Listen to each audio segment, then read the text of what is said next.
حدیث نمبر ہے 1553۔ عبداللہ بن عمر رضی اللہ عنہ سے مروی ہے کہ میں نے رسول اللہ صلی اللہ علیہ وسلم کے فرماتے ہوئے سنا، 4 آدمیوں سے قرآن پڑھو۔ عبداللہ بن مسعود رضی اللہ عنہ سب سے پہلے ان کا نام لیا، اور سالم سے جو ابو حذیفہ کے غلام ہیں رضی اللہ عنہ، اور ابی بن کعب رضی اللہ عنہ، اور معاذ بن جبل رضی اللہ عنہ۔ ان میں سے 3 صحابیوں کا تعارف ہم پہلے پڑھ چکے ہیں، عبداللہ بن مسعود، سالم ابو حذیفہ کے غلام، ابی بن کعب رضی اللہ عنہم۔ آج ہم انشاءاللہ معاذ بن جبل رضی اللہ عنہ کا مختصر تعارف دیکھیں گے۔ معاذ بن جبل رضی اللہ عنہ کا نام معاذ ہے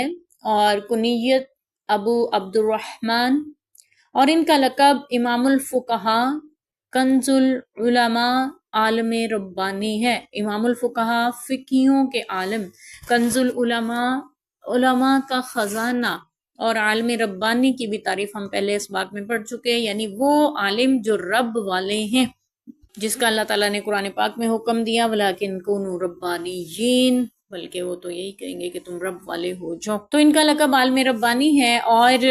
طبقات الکبریٰ میں روایت موجود ہے کہ قیامت کے دن ان کا لقب، یا قیامت میں ان کا لقب امام العلماء ہوگا، سارے علماء کے امام۔ ہر صحابی کی شان الگ، ہر صحابی کا مقام بلند، فضیلت منفرد، ہر ایک ایک سے جدا ہے۔ اللہ ان سب سے راضی ہے، وہ سب اللہ سے راضی ہیں۔ صحابہ اکرام میں موازنہ نہیں کیا جا سکتا کہ فلاں کا مقام کم ہے، فلاں کا زیادہ ہے۔ یہ مقام وہابیت کا مقام ہے، اللہ کے عطا ہے۔ اپنی محنت یا کوشش سے کوئی شخص صحابی نہیں بن سکتا نا، اللہ نے ان کو چنا اور اپنے حبیب کے ساتھی بنایا تو وہ صحابی ہو گئے۔ قبیلہ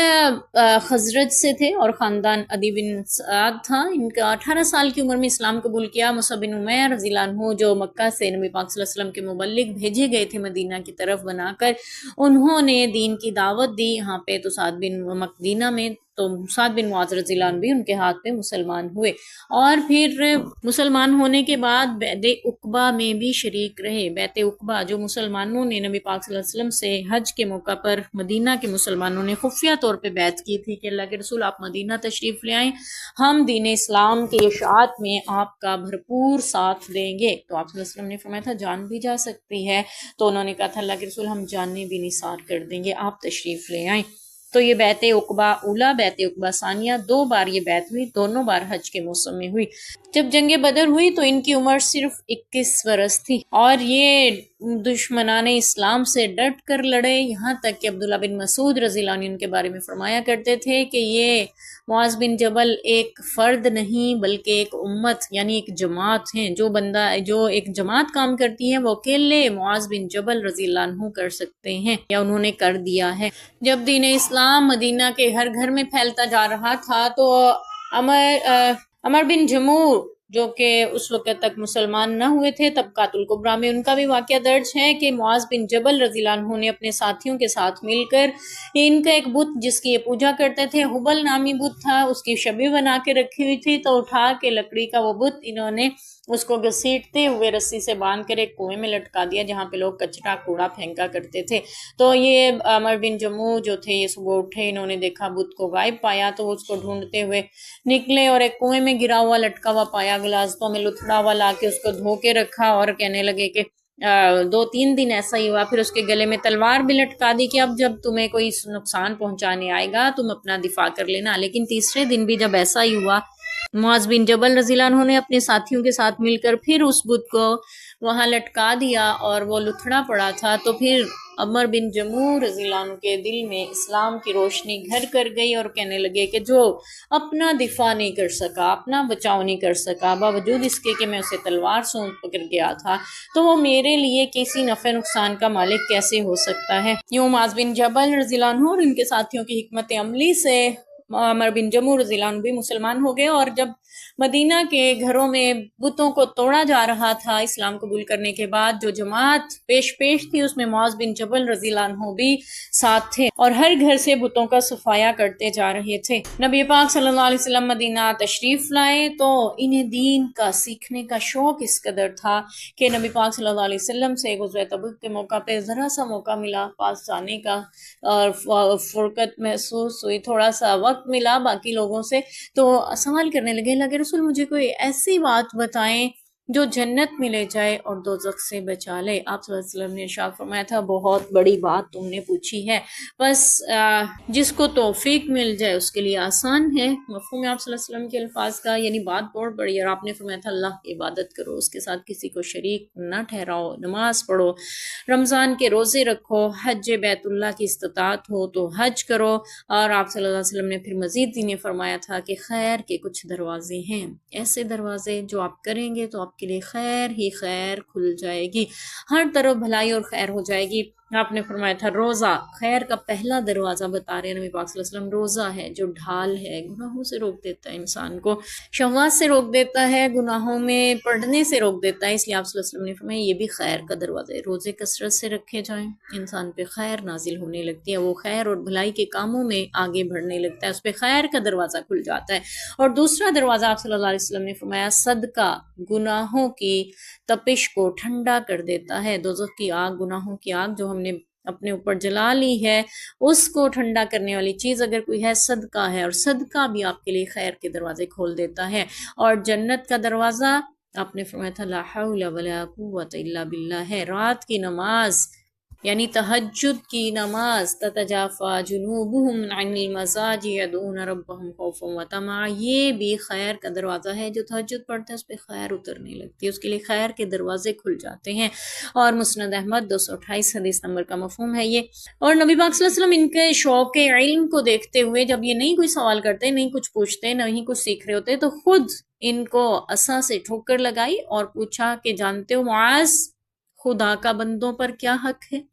خدا کا بندوں پہ کیا حق ہے؟ عرض کرنے لگے اللہ اس کا رسول بہتر جانتے ہیں۔ صحابہ اکرام کے ادب کا مقام یہ تھا، نبی پاک صلی اللہ علیہ وسلم کا ادب اس قدر کرتے تھے، جب بھی اللہ کے رسول کوئی سوال پوچھتے اگرچہ انہیں جواب معلوم ہوتا تب بھی عرض کرتے تھے اللہ اور اس کا رسول بہتر جانتے ہیں۔ تو یہاں پہ بھی معاذ بن جبل رضی اللہ عنہ یہی جواب دیتے ہیں، تو آپ صلی اللہ علیہ وسلم فرماتے ہیں اللہ کا بندوں پر حق یہ ہے کہ اس کی عبادت کریں، اس کے ساتھ کسی کو شریک نہ ٹھہرائیں۔ تو اس کے بعد معاذ بن جبل رضی اللہ عنہ خاموش ہو گئے، تو آپ صلی اللہ علیہ وسلم نے پھر مزید فرمایا معاذ جانتے ہو بندوں کا پھر اللہ پہ کیا حق ہے؟ عرض کرنے لگے اللہ اور اس کا رسول بہتر جانتے ہیں۔ تو آپ صلی اللہ علیہ وسلم نے ارشاد فرمایا تھا اللہ پر بندوں کا حق یہ ہے کہ اللہ ان کو عذاب نہ دے، جو اس کی عبادت کرتے ہیں، اس کے ساتھ شریک نہیں ٹھہراتے، تو اللہ ان کو عذاب نہ دے بلکہ ان کو اپنی رحمت یعنی جنت میں داخل کرے۔ مسند احمد 238 حدیث نمبر کا مفہوم ہے یہ۔ ایک مرتبہ ایسا بھی ہوا کہ نبی پاک صلی اللہ علیہ وسلم سواری پہ سوار تھے، اور معاذ بن جبل رضی اللہ عنہ کو بارہا یہ سعادت حاصل رہی کہ وہ سواری پر میرے نبی پاک صلی اللہ علیہ وسلم کے ہم رکاب رہے،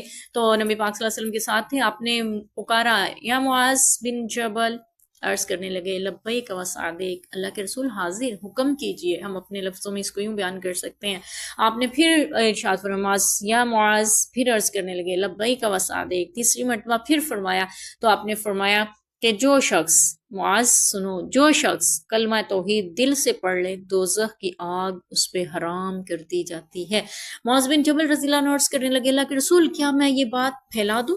سب کو نہ بتا دوں؟ آپ نے فرمایا نہیں، پھر لوگ اسی پہ اکتفا کر کے بیٹھ جائیں گے، عمل نہیں کریں گے۔ بخاری شریف میں یہ روایت ہمیں مل جاتی ہے صحیح الفاظ، یہاں صرف مفہوم ذکر کیا گیا۔ اور نبی پاک صلی اللہ علیہ وسلم نے ان کو وصیتیں بھی فرمائی تھی معاذ کو رضی اللہ عنہ کو کہ شرک نہ کرنا، اگرچہ لائن قتلت او حرقت، اگرچہ تمہیں ٹکڑے کر دیا جائے، قتل کر دیا جائے یا جلا دیا جائے، تب بھی شرک نہ کرنا۔ تو یہاں پہ جو قتلت کا لفظ ہے، اس کا مفہوم یہ ذکر کیا جاتا ہے کہ یہ ایسے ہے جیسے کسی کو کاٹ کاٹ کے قیمہ بنا دیا جائے، یہ گوارا کر لینا، اللہ کے ساتھ شرک نہ کرنا۔ یہ آپ صلی اللہ علیہ وسلم ان کو ارشاد فرما رہے ہیں یا معاذ شرک نہ کرنا، اگرچہ تمہیں قتل کر دیا جائے یا تم جلا دیے جاؤ، فرض نماز جان بوجھ کر مت چھوڑنا۔ تیسری وصیت فرما رہے ہیں کبھی شراب نہ پینا، اور چوتھی وصیت ہے لڑائی سے نہ بھاگنا، اگرچہ تمام لشکر تباہ ہو رہا ہو یعنی ہلاک ہو رہا ہو۔ لڑائی سے بھاگنے سے مراد یہ کہ جنگ چھوڑ کے بھاگ جانا، ایسا نہ کرنا۔ ہاں، اپنے دفاعی سامان لینے کے لیے یا زخمی ہونے کی حالت میں یا تھک جانے کی صورت میں اپنے لشکر کی طرف لوٹا جا سکتا ہے،